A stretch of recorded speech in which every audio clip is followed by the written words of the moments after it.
శ్రీకాకుళం జిల్లా ఆమదాలవలసలో మాజీ స్పీకర్ తమ్మినేని సీతారాం ఆధ్వర్యంలో మంగళవారం భారీ ఆటో ర్యాలీ జరిగింది. ఆటో డ్రైవర్లను కూటమి ప్రభుత్వం అన్యాయానికి గురిచేస్తోందని ఆయన తీవ్ర ఆవేదన వ్యక్తం చేశారు.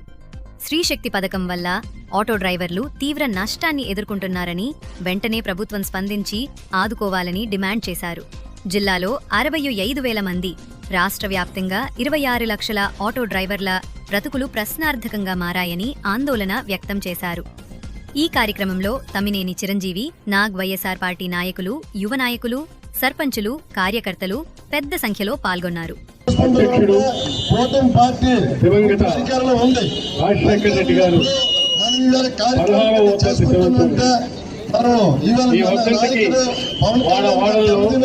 సందర్భంగా నిర్వహిస్తున్నాం ఈ కార్యక్రమాన్ని స్థానికంగా లేరు.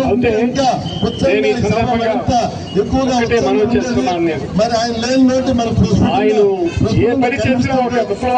ఎవరు ఏమి లేకపోయినప్పుడు కూడా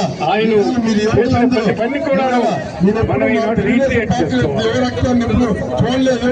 కిడ్నీ పెట్టి అంటే ఇక్కడ ఉన్నారంటే చాలా సంతోషం. ఎందుకంటే ఈ వేడు చేయాలనుకున్నా చేయగలరు. ఎందుకు రైతుల కోసం ప్రతి ఒక్క అలాగే మన ముందుకెళ్ళగలుగుతాం. అలాగే ఆరోగ్యశ్రీ, అలాగే వీటన్నింటినీ కూడాను జలయజ్ఞం అనేటువంటిది సంతకాలు చేసి వెళ్ళిపోయారు. ఆయన వెళ్ళిపోయినారని చెప్పి ఊరుకున్నారా?